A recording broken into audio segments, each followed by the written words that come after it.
Chapter 11. Ice in the Sun. Luang Por's Waning Years. Even gorgeous royal chariots wear out, and indeed this body too wears out. But the Dhamma of the wise does not decay. Thus indeed say the wise amongst themselves. Dhammapada verse 151. Part 1. Body sick, mind well. One day, as the illness that would go on to render him bedridden for the last years of his life was starting to take their toll, Luang Por Chah spoke to some lay supporters.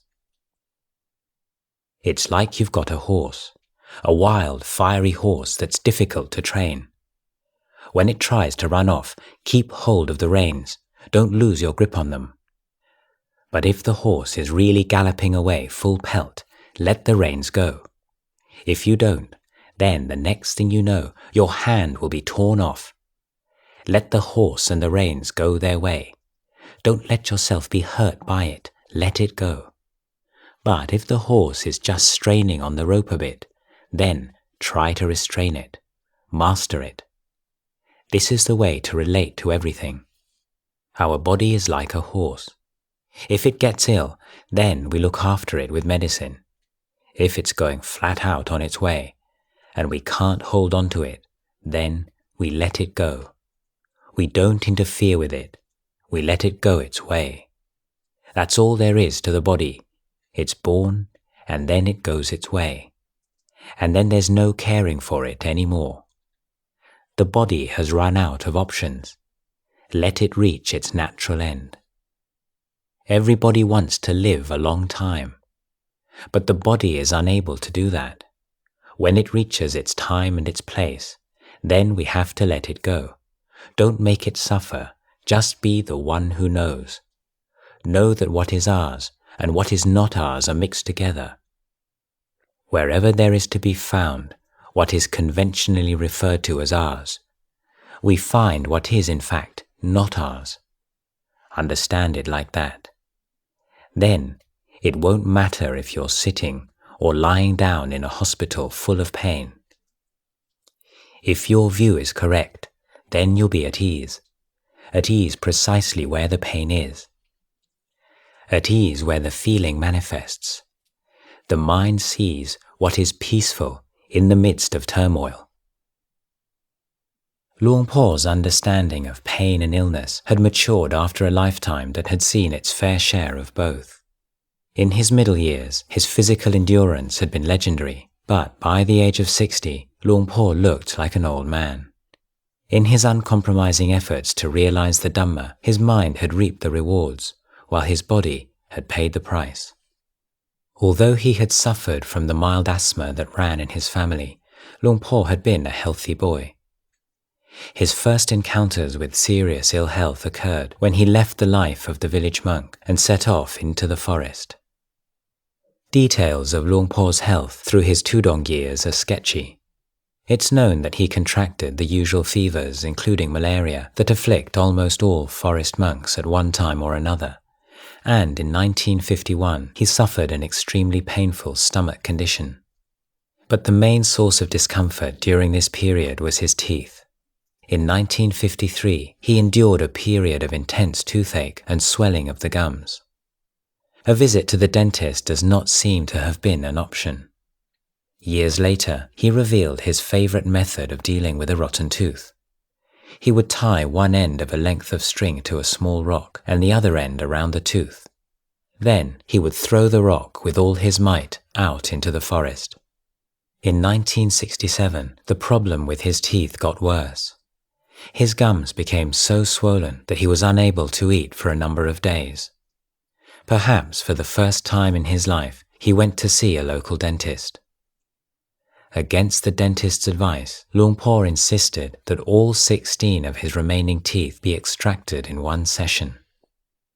While Luang Por did not opt for transcending dental medication, the impact of so many extractions on his nervous system rendered the injection he received almost useless. To deal with the pain, he put his mind into a state of calm. It felt, he said, as if the sensations from every screaming nerve converged into one place. Then that gathered pain started to contract until it almost disappeared, his mind observing the process with detachment. Nonetheless, after the dentist had finished, blood started to flow and did not stop until 3 days later. In 1981, as his health followed the downward spiral that would result in paralysis, he spoke of his tooth extraction to a group of visiting villagers. By the age of 50 or 60, your teeth start to come loose. Oh, you want to cry. You're eating, and you feel like tears are going to fall. It's like you've been elbowed or kneed in the mouth. The teeth ache so much. It's suffering, pain, torment. I've been through this myself. I had all my teeth pulled out. These in my mouth now, all false, every one of them. There were 16 left, and I had them all pulled out at one go. I'd had enough of them. The dentist was scared to do it. I said, "Go ahead. I'll take the consequences." And so he did, extracted all 16. About 5 of them were still firm, but I had them out anyway. As a boy, while I was grazing the cows and water buffaloes, I'd take ashes from the fire and polish my teeth to make them white. When I got back home, I'd shoot myself a smile in the mirror just to see the whiteness. In love with my own bones. I was an idiot. I loved those teeth so much. I thought they were such good things. In the end, they had to go, and the pain almost killed me. It was always easy to pick up some ailment or other on Tudong. During one walk on which Luang Por was accompanied by his old lay disciple Da Se, he contracted an eye infection. Da Se remembered that Luang Por saw his ailment as an opportunity to teach his companion a few home truths. Luang Por's eyes became very painful. I couldn't bear it. I tried to find some medicine for him, but he wouldn't use it. I didn't know what else to do, and I started to cry. He said, "An old man, almost on your deathbed, and you're still crying. Laugh. It's only my eyes that hurt. You have to laugh as if it didn't hurt. You have to fight with death until you go beyond it." 2 days later, he must have remembered a remedy. He told me to find some guisa leaves, squeeze out the juice, and apply it to his eyes. He said to me, "This is Kamma. I know what the cause is. This is the result of Kamma I've created." When I was a boy, if I saw a gecko, I couldn't leave it alone. I'd have to pierce its eyes where they bulge right out, and then chop it up with onions and grill it on the fire. Really delicious too. Now that's all caught up with me. Whoever creates good Kamma gets good results. Whoever creates bad Kamma gets bad results. That's how it is. People's actions always catch up with them. Don't think that once you've done something, that's the end of it. Whoever cheats somebody will end up being required to give back what they've taken. In 1969, at the age of 51, Luang Por suffered from a heart complaint that was treated by his physician, Dr. U Thai. Some years later, in the mid-1970s, his body began the rapid decline that, within a few years, transformed it. The lean, vigorous figure familiar to his early disciples, morphing into the portly and prematurely aged figure by which he is now most widely remembered. He said that he was not surprised at this development, considering the reckless way that he had treated his body in his younger days. He was more surprised that it had lasted as well as it had. It was in England in 1977, during his first journey overseas, that the initial symptoms of the illness that would paralyze him and bring an early end to his teaching career first appeared. On his return to Thailand, the episodes of dizziness and unsteadiness that had affected him abroad got worse. Some of the classic symptoms of diabetes began to manifest. The bottoms of his feet felt numb. He said he felt like he was walking on a mattress, and as a result, he began to use a walking stick. Although there were concerns that another long trip abroad would have detrimental effects on his health, in 1979 Luang Por agreed to visit his disciples in England, and from there flew on to America. He arrived in Seattle exhausted and spent the first few days resting. Chinese medicine and Korean ginseng, however, had a galvanizing effect. Before long, his attendants were finding it difficult to keep up with him, and he returned to Thailand showing no obvious ill effects of his journey. Back in Ubon once more, Luang Por announced that he would spend the rains retreat at the monastery in Ban Ko, where he had been a novice so many years before. It was a gesture of gratitude for all that he had received there. With Luang Por in residence, donations flooded in, and he was able to oversee the construction of a new Dhamma hall and kutis. It was the first time in 25 years that Luang Por had not spent the rains retreat period at Wat Pah Pong, but by residing such a short distance away, he gave his deputy Ajahn Liam the opportunity to lead the Sangha during the retreat, while remaining close enough to offer counsel if the need arose. It seems that he was already addressing the need to introduce the Sangha to a time when he would no longer be there for them. After the retreat, Luang Por returned to Wat Pah Pong, where his condition slowly deteriorated. He felt a constant intense ache at the base of his neck. Massage gave next to no relief. Having always possessed an excellent power of recall, he now started to forget monks' names. He joked that his memory had decided to retire. There was no public announcement, as when civil servants retired from their posts he said, "There's just a whispering in your ear. I'm done." Periods of dizziness and unsteadiness came and went, arose and passed away. Late at night, Luang Por started to suffer from bouts of nausea, sometimes accompanied by vomiting. He lost his appetite and much of his strength. For a short period, a gift of high-quality Korean ginseng from a visiting Zen monk had a remarkable effect. During a meeting called to deal with certain accusations against a young novice, he spoke for 7 hours. Some nights he would feel a sudden surge of energy and set off on walks around the monastery. But it could not last. Soon all the symptoms of his illness reappeared. Worrying signs.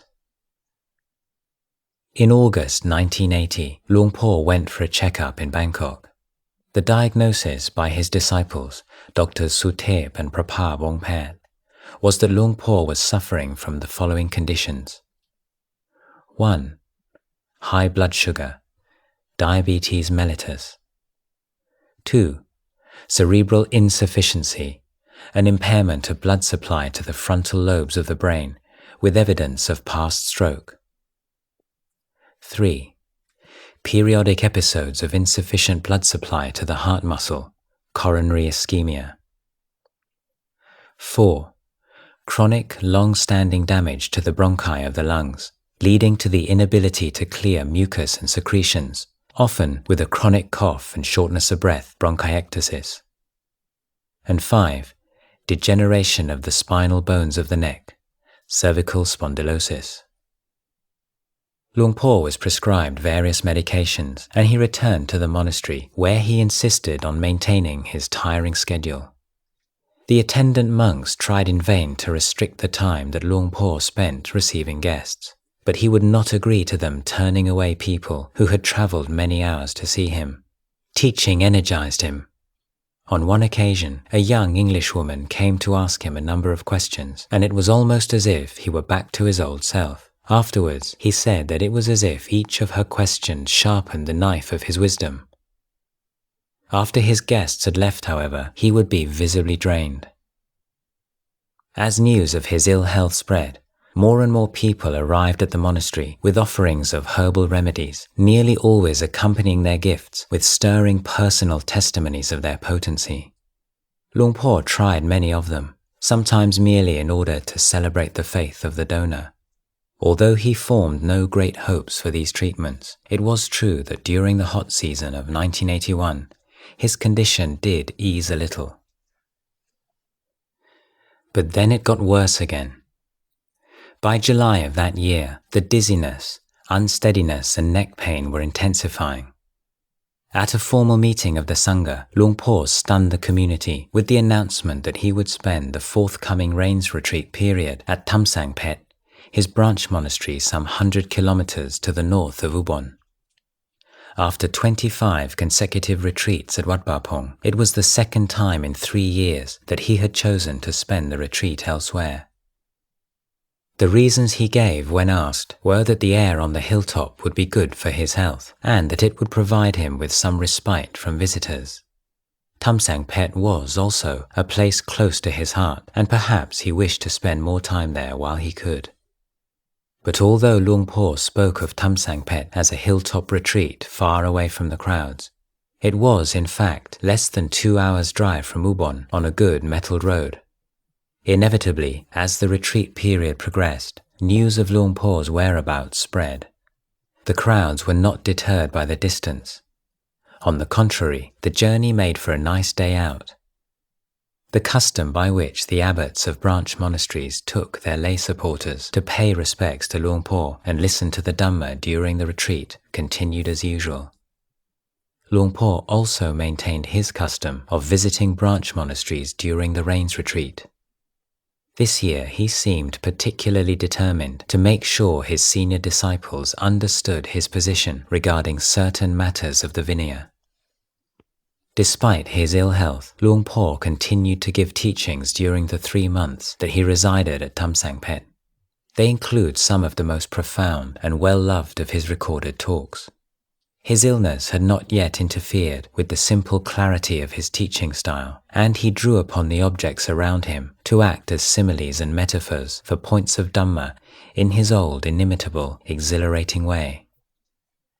A tame monkey, offered as a gift and often screeching within earshot at inopportune moments, provided fertile grounds for rifts on the restless monkey mind. And it was here that he gave one of his most famous similes, illustrating how the mind that has been brought to tranquility in the correct way does not stagnate, but bears within itself the impetus to wisdom, to seeing things in their true light. It's like still flowing water. On one occasion, someone asked him if he was so ill, why did he look so radiant? He drew an analogy with a car. You couldn't tell what was under the hood by looking at the chassis. When later asked a similar question, he replied that most sick people suffered, not so much from the illness itself, as from their desire to get better and the fear that they would not. As for him, he was unconcerned whether he got better or not. He was prepared for both outcomes and so didn't get worried or depressed. On another occasion, when a lay guest inquired after his health, he replied simply, "These days, I don't take much of an interest in it." A sense of the atmosphere at Tham Sang Phet on a weekend is well conveyed in Mayor Somjai's account of her visit. Luang Por walked very slowly across the rocky area between the Dhamma hall and the kitchen on Alms Round. As soon as he had appeared, everyone converged on him to put food in his bowl. Those who hadn't brought any food with them, or were too late to prepare it in time for Alms Round, squatted on the ground, hands in Anjali, expressing regret at missing the opportunity. At least they would get the chance to offer their food in the Dhamma hall at the mealtime. After Luang Por had taken his meal, everyone waited for him to come out and talk with all the visitors in the Dhamma hall. A huge number of people had arrived already, and there was a steady stream coming and going throughout the day. In the evening, it was a bit better. Most of the people who'd come during the day had gone home. I listened to Luang Por give teachings from early evening onwards. He didn't sit on the Dhamma seat, but on his usual seat on the monks' platform. He taught in a relaxed, informal way, and every now and again with one or other of his guests. I remember at one point he talked about making mindfulness continual, and to show us what he meant, he lifted his kettle and poured out the water, at first in drops and then in a steady stream. It was one of the similes that he was fond of using in his talks.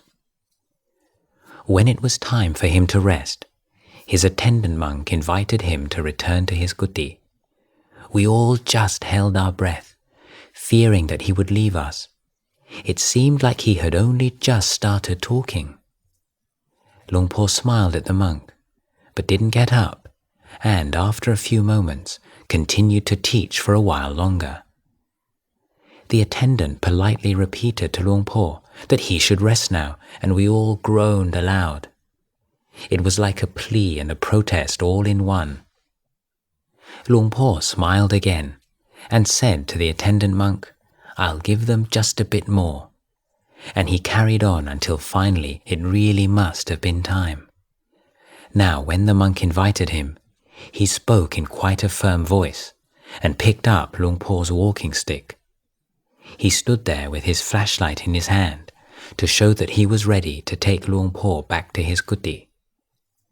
The attendant turned to all of us and said, "It's already far past the time." Luang Por smiled once more, comforting us like a father, and said, "They won't give me any more time. I suppose I'll have to go." It was as if the whole Dhamma hall sighed with dismay.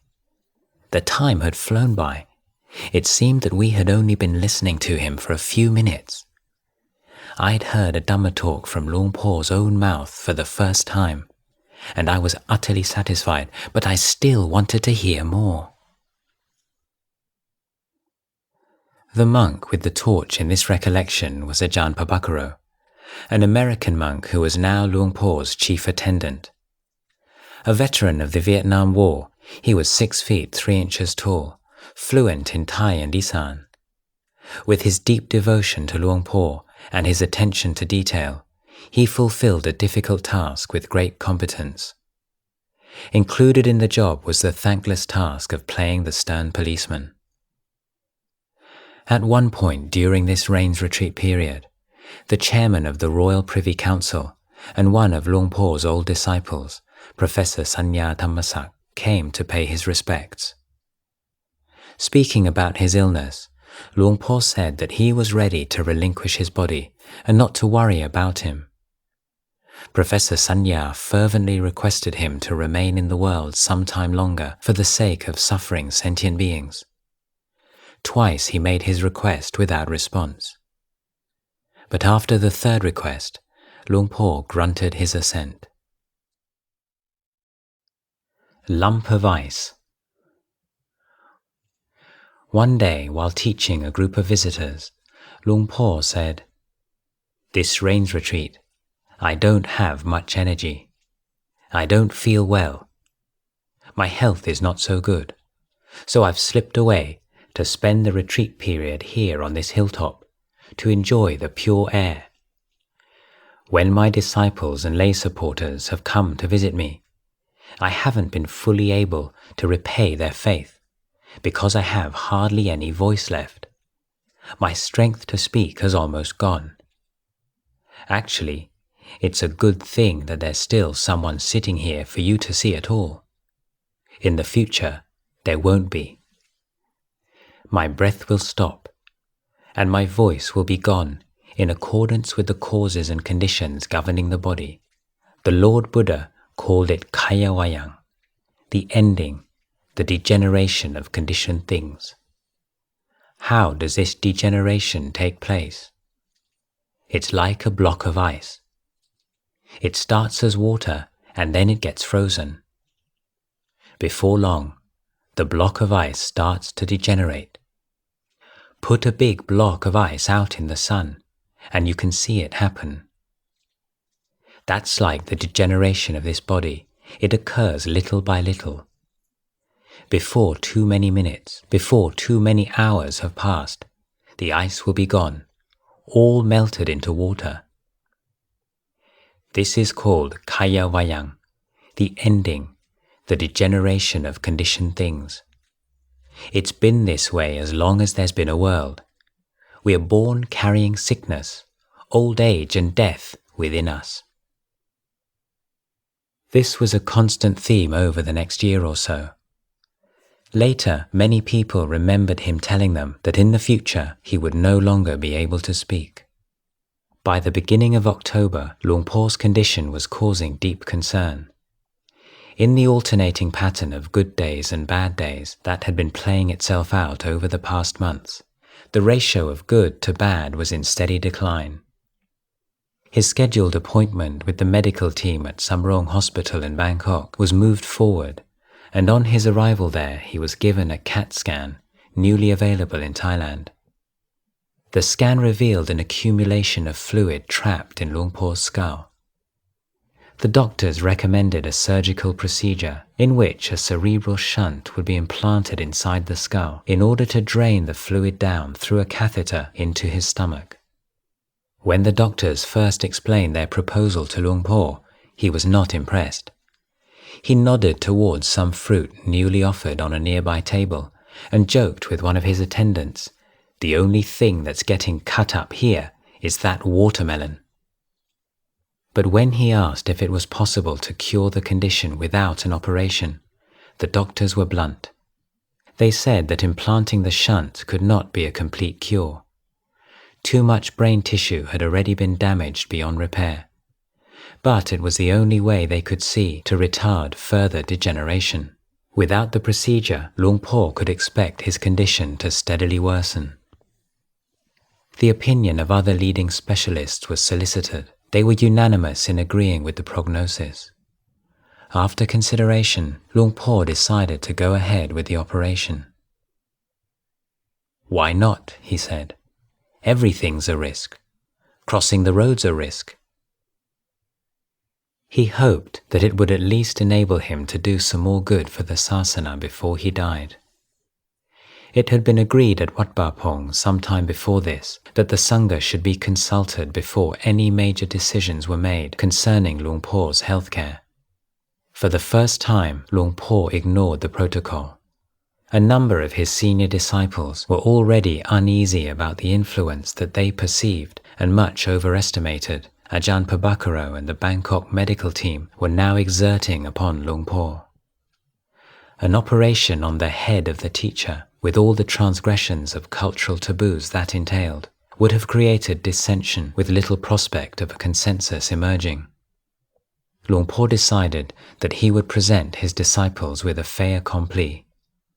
After all, he said, and not unreasonably, it was his head and no one else's. The operation took place on the 13th of October 1981. On regaining consciousness after the operation, Luang Por refused pain relief. He said this was the first time he'd ever had an operation and he wanted to see what the pain would be like.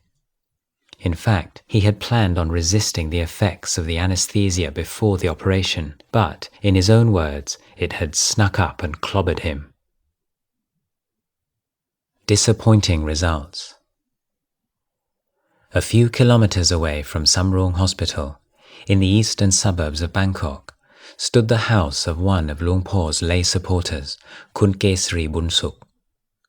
Kun Kesri had recently had a 2-story kuti built in the grounds of her family home for Luang Por to make use of on his trips to Bangkok. It was here that Luang Por and his attendants went to stay in the first period of his convalescence. While he was residing there, one of the strange things that often occurred in his presence took place. A lavender bush in the garden had stopped flowering 7 years earlier after the death of Kun Kesri's son. Now, on Luang Por's arrival, the bush suddenly came back to life. It flowered rapidly, constantly extending its tendrils in every direction. Before long, the tree was covered in clusters of flowers right up to its peak. At first, the results of the operation were encouraging, but by the beginning of December, the old symptoms had begun to reappear. Luang Por was unsteady on his feet, sensitive to disturbance, and weak enough at one point to be put on a saline drip. By the end of the year, however, there was a hope that this recurrence of symptoms had been a temporary blip. Luang Por's voice became louder, and he could walk some way without a walking stick. He ate more and rested better. He spoke to lay people and gave New Year's blessings.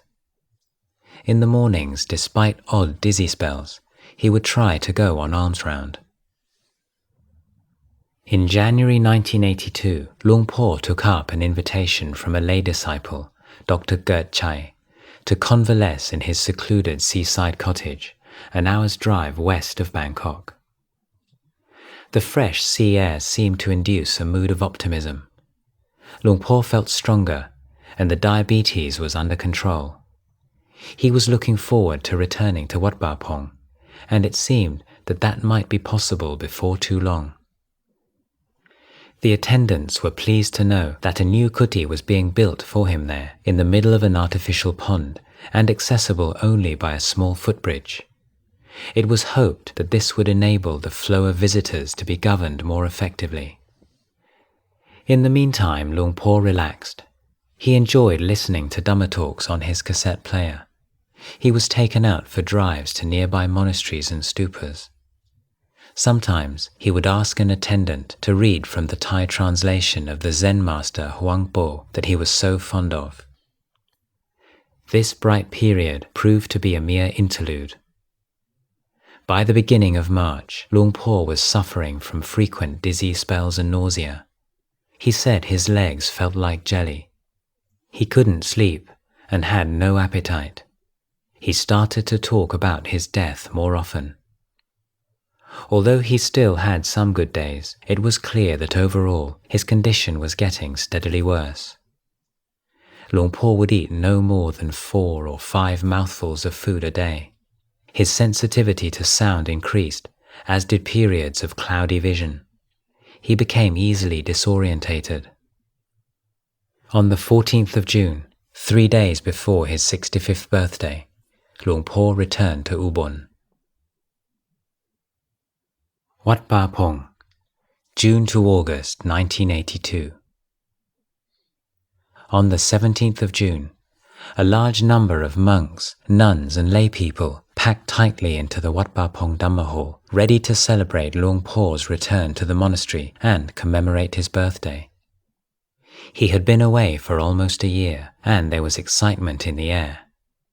Everyone was eager to see him again, keen to pay their respects, and looking forward to hear him teach. Many of those who had been critical of the operation hoped that with Luang Por back where he belonged and out of the clutches of the Bangkok doctors, he would soon recover his health. Only a few were aware of the true seriousness of his condition. At last, the vehicle carrying Luang Por rolled up in front of the Dhamma hall, and he was helped out of it. Ranged in front of him outside of the hall, lay people sat many rows deep on either side of a cleared path. Women lay down their white shawls for him to walk upon. Luang Por moved with obvious difficulty into the hall, a senior disciple on either side of him, the towering Ajahn Prabhakaro behind. All bowed reverently as he passed. Many of those who took a discreet glance at Luang Por were visibly dismayed. It was clear that there would be no rousing Dhamma talk. After the traditional asking for forgiveness ritual had been completed, Luang Por spoke into the microphone with a weak echo of his normal voice.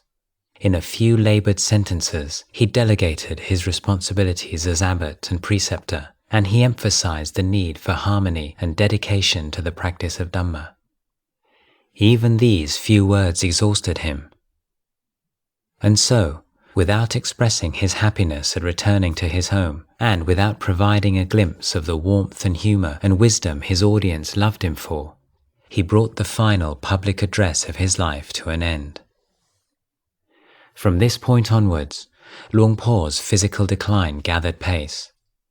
He experienced intense headaches. The sound of the opening and closing of doors was irritating to him, the light of a torch beam or a camera flash painful to his eyes. His sense of balance became seriously compromised. He could barely lift his left arm and leg, and began to spend much of the time in a wheelchair. Luang Por's body clock went awry. He would suddenly decide that he'd like to go out for a tour in the wheelchair during the hottest part of the day, or wake up asking for things in the middle of the night. Perhaps most distressing were the mood swings. He became stubborn and resistant, whereas formerly he had been the model of patience and self-control. He spoke much less and wore a strained, brooding expression on his face. When he did speak, his voice was almost inaudible. Sometimes he would mutter to himself and chuckle. Other times he wept. In a more lucid interval, he said to one of his attendants with his old lightness of manner, "If I start laughing, don't join in. There's nothing funny. It's just my brain condition. I can't control it. Just let me be crazy by myself. You don't have to be crazy like me." One monk said, "We understood what he was saying, but we couldn't help ourselves. When he laughed, we laughed. When he cried, we found we had tears in our eyes." It was difficult for the monks to see their teacher so reduced. A few privately admitted that if he had been afflicted by a purely physical disease, it would have been easier for them to bear. At least the Luang Por they loved and revered would not be dissolving in front of their eyes. Some became prey to doubt. Could this all be happening to a truly enlightened being? The more reflective monks realized that what was being thrust upon them in the most deeply unsettling form imaginable was the truth of anatta. It's relatively easy to accept the idea of the body as not self, even by those who do not meditate. The changes that take place in the body throughout the day and over weeks, months and years culminating in death offer persuasive proof of natural processes which lack any controlling agent. Luang Por would often say, "If the body's really yours, can you tell it not to get old?" However, the teaching that personality is also not self is profoundly counterintuitive. The belief in a unique individual entity, the person, revealed most essentially in personality, is a bedrock of human psychology and culture. Only the most skilled of meditators can penetrate the unexamined false assumptions on which it is based.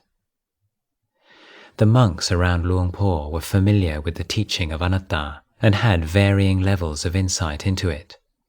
But for most of them, what was happening to him now was uniquely stressful.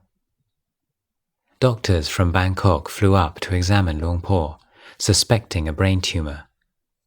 They advised another CAT scan in Bangkok, and the monks were informed that the Queen had offered to finance all future medical treatment. The Sangha, which had now taken over all decision-making in the matter, convened a meeting. It was reported that Luang Por had recently sighed, "Enough of doctors, I'm done." But the difficulty of refusing the kind offer from the royal family, coupled with the hope that Luang Por might perhaps still recover, swayed the Sangha in favor of accepting the offer. On the night of the 7th of August, the pain in the left side of his head had become so intense that Luang Por was unable to rest at all.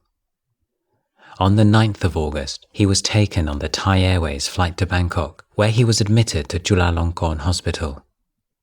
Ajahn Anek was one of the monks who accompanied him on the flight. Luang Por said that he had agreed to go to the hospital again to make his disciples happy. It wouldn't be right for him to be a cause of concern to so many people. But he wasn't going to get better. The illness was the result of old karma. Luang Por repeated that for him, everything had come to an end. In his heart, there was nothing left. It's up to my disciples what they want to do to look after this body. As for me, it makes no difference. Chulalongkorn Hospital, August 1982 to January 1983. The conditions awaiting the monks in the hospital could not have been better. Luang Por was given a VIP suite that included a room in which he could receive guests and a bedroom for his attendants. A team of 6 of the best neurologists in the country was on hand, and they conducted every possible test that the technology of the time would allow. They concluded from the tests that there was no tumor, merely an unusually rapid onset of the next stage of the illnesses with which he'd already been diagnosed: diabetes, cerebral atrophy secondary to arteriosclerosis, and multiple cerebral infarction. The condition of Luang Por's brain, the senior neurologist pronounced, was like that of a man of 90. He was prescribed a cocktail of drugs for his brain condition, insulin together with a special diet for his diabetes, and daily physiotherapy. Luang Por's hands shook. He was quiet and withdrawn, sometimes picking things up and then putting them down again and again. The drugs helped a little. His appetite improved, and so did his blood sugar levels. But new, worrying symptoms developed. If asked a question, his intended yes would emerge as a no and vice versa. Once, when asked if he needed to urinate, he said no, and then as soon as the receptacle was removed, began to urinate. For a brief second or two, it was funny. Every day the attendant monks would lift Luang Por into his wheelchair and take him for a ride to a shady part of the hospital grounds. On one occasion, a woman catching sight of Luang Por dropped to her knees to bow to him, urging her young son to do the same. The boy ignored his mother. Remaining rooted to the spot, he stared with an unblinking gaze at the old monk in the wheelchair. With a great effort of will, Luang Por bent his body forward and extended his right arm very slowly towards the boy in a gesture of blessing and loving kindness. The boy moved forward in response and, hands in Anjali, inclined his forehead onto Luang Por's open hand. Such touching moments were becoming more and more rare. In October, Luang Por started to refuse to take the food that he was being spoon-fed, clamping his jaws tightly shut and flailing his arms. Nobody could be sure whether he genuinely did not want to eat, or if this behavior was just another symptom of his illness. The attendants coaxed and cajoled and implored him to eat. For everyone involved, these were awful days. At the beginning of December, Ajahn Liam told Luang Por that his speech no longer made sense and invited him to keep silent if he so wished. Luang Por seemed to be listening attentively. He never spoke again. 2 days after the invitation from Ajahn Liam to stop speaking, Luang Por had a stroke. Violent convulsions shook all the strength out of the left side of his body. He was left looking like the shipwreck of a man not long for death. The monks were determined that if Luang Por was soon to end his days, it should be in the monastery rather than a hospital. The doctors were reluctant to discharge their patient, but when the Queen was informed of his condition and Luang Por's long-stated wish to spend the last days of his life at Wat Pah Pong, she settled the matter. An Air Force plane was arranged to take him back to Ubon. Ajahn Liam recounts that when he informed Luang Por, he opened his eyes and looked about, which, at that time, was his way of showing that he was pleased. Wat Pah Pong, the silent years. Ajahn Liam was not convinced that this was necessarily the end. Luang Por was still only 64 years old. He believed that most of Luang Por's vital organs were functioning normally, and there was no reason why, if looked after well, he might not live on for years rather than months or days. Longer than some of us, he joked with another of the senior monks. And he was right. On his return to Wat Pah Pong, Luang Por was invited to reside in a new custom-built dwelling constructed on an open piece of land at the northern end of the monastery. The nursing kuti, as it came to be known, was a brick-built bungalow in the modern Western style. It contained 2 main rooms, one set up like an intensive care unit in a private hospital, the other left unfurnished for use by the attendants. Brick walls projected at right angles from the midpoint of the kuti at either side, separating the private from the public domain. doors in the walls allowed the attendants to admit visitors at agreed times when the curtains of Luang Por's room would be drawn. Every day, people would come to catch a glimpse of Luang Por lying in bed and to bow to him beneath the window. In the evenings, weather permitting, attendants would wheel Luang Por outside. Guests would gather on the lawn at the back of the kuti to pay their respects. The nursing kuti soon became a place of pilgrimage for people from every corner of the country. Once a week, the Sangha Wat Banana Chat would come to chant a selection of the Pali verses that Luang Por had been most fond of. Chief amongst these was the Vipassana Bhumi chant that lists the basis for insight. A nursing schedule was established comprising 15-day blocks following the monastic lunar calendar, divided into 30 12-hour shifts. A steady stream of monks arrived from branch monasteries to volunteer their services. Each shift was manned by 4 monks and 1 novice, with the night shift supplemented by a male nurse provided by Ubon General Hospital. A local doctor, who was a disciple of Luang Por, conducted a daily examination. It was agreed that there should never be less than 2 monks in the room with Luang Por at any time, day or night. By the time Luang Por had returned to Wat Pah Pong, his 2 chief attendants, Ajahn Pabakaro and Ajahn Bunlert, had absorbed a great deal of knowledge about geriatric nursing. They began to pass on what they'd learnt to the new volunteers. Both monks were intimidating, albeit in different ways. The American Ajahn Pabakaro for his sheer physical presence and the ease with which he could shift into his old military office persona when circumstances demanded it.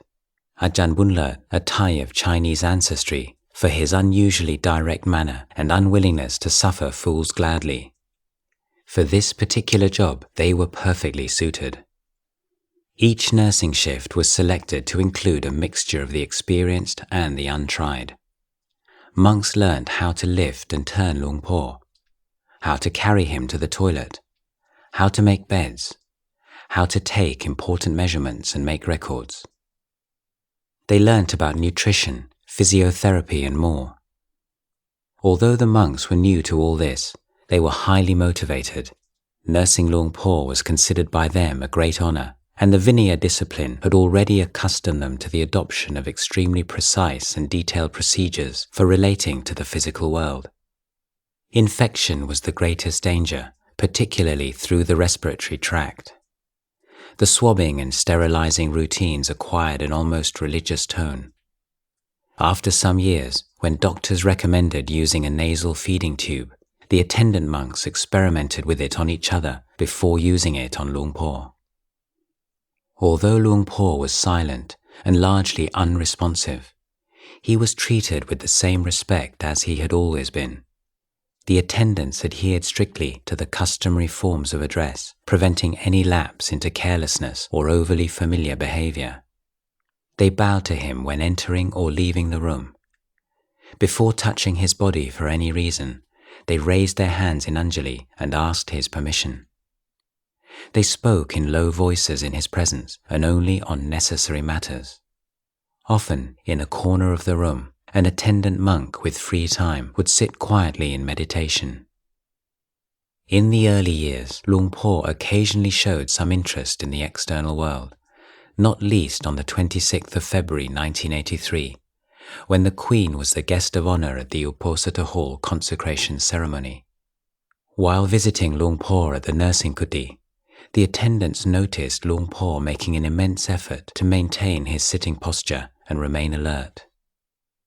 On her return to Bangkok, the Queen arranged for Luang Por to receive regular treatment from a particularly gifted masseur in her employ.